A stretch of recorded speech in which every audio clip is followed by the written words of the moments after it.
The telecom landscape is changing. It's really changing. And this is how it used to be, right?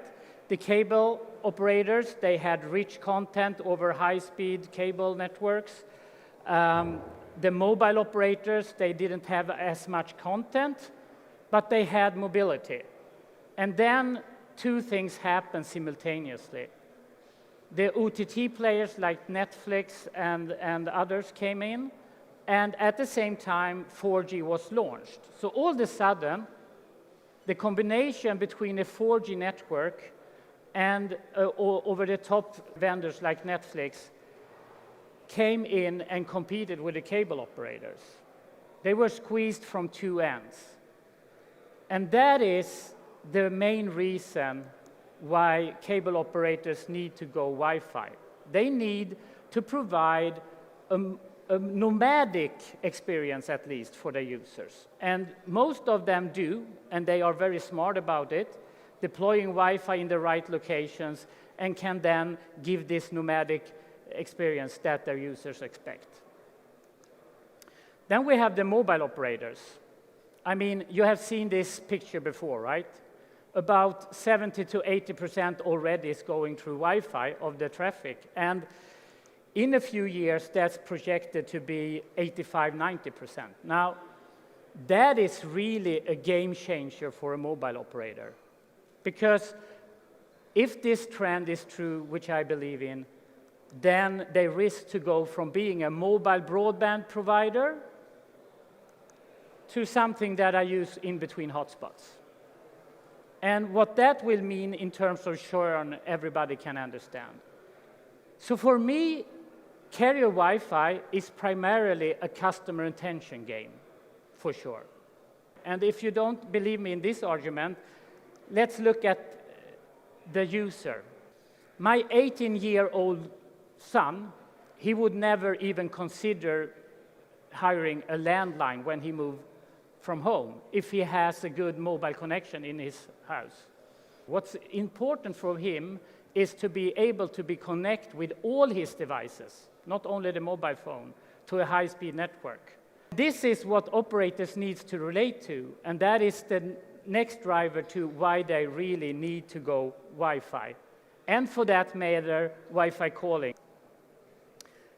And then, if this is not enough, think about this. How many devices do you have in average? I think it's like 3, 4, right? And only one maybe has a SIM card. And if you are going to be a service provider for your customers, you really need to cover all their devices. If now Wi-Fi is primarily a customer retention game, then we can actually put a number to it, right? It's actually 15 to 20% of the operator's revenue that they spend in customer retention and churn prevention. Shaw Communications in Canada, they are a Canadian cable MSO, 12,000 employees, $4 billion in revenues. And in the Q4 2014 earnings call, Mr. Bradshaw, the CEO, said that active internet Wi-Fi customers also have 35% lower churn rate than those customers that don't use their Wi-Fi service. 35%. So what I really think we need is a different ROI calculation altogether, because the traditional one looks like this. If you go to your management as an operator and come up with a traditional ROI, you will not they will not allow you to invest in Wi-Fi. I'm pretty sure of that. Because Wi-Fi is considered to be free or included for the subscribers. So with the additional service you can charge for, you will add a few tens of millions to the billions that you have in your core business.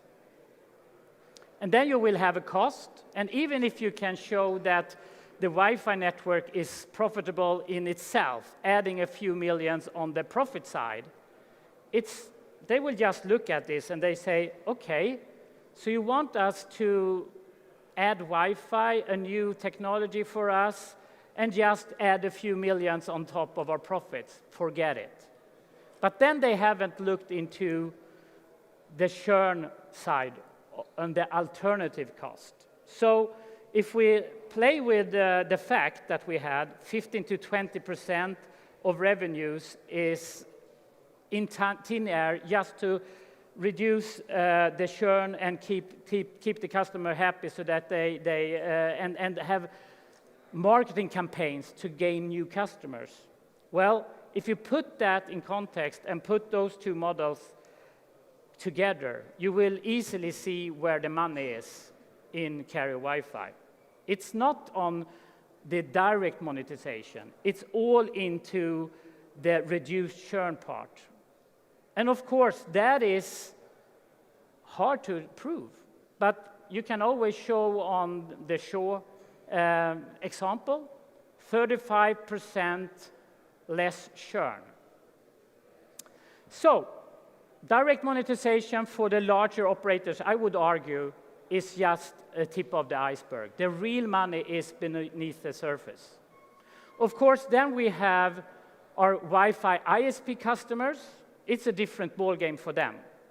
They don't have the thousands or millions, rather, subscribers. They have just a few thousands, maybe.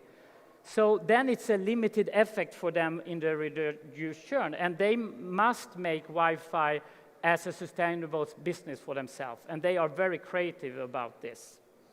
They do ad hoc services, they do B2B services to venues.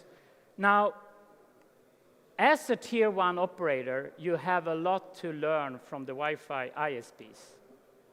So I think there are two reasons for a tier one operator to go into the B2B business to sell attractive Wi-Fi services to venues.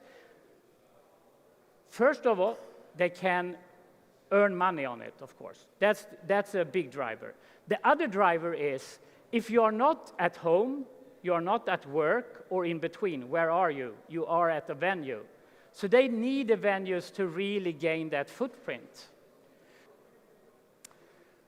And just to do a short summary here, again, Wi-Fi is the majority of your users' traffic. It's just that you have to accept that fact.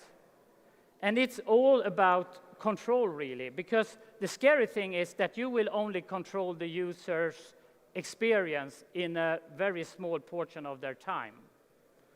So carrier Wi-Fi can help you to expand that control with residential home spots, offload with your own hotspots, etc. And then if you add venue Wi-Fi, you will increase that further. So it's really about, as an operator, to increase your relevance. You need Wi-Fi to stay relevant in the eyes of your subscribers. And, if I may say so myself, Aptilo, we have the formula to your success. Thank you very much.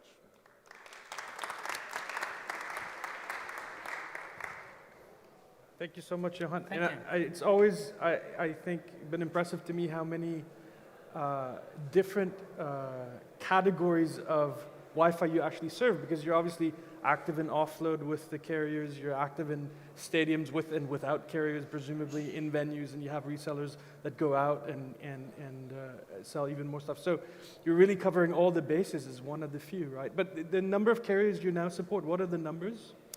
100 plus in 70 countries. Yeah. Yeah, and most of those operators actually sell B2B services in one way or the other to venues. Yeah, absolutely. Well, it's great to have you. Any questions for Johan?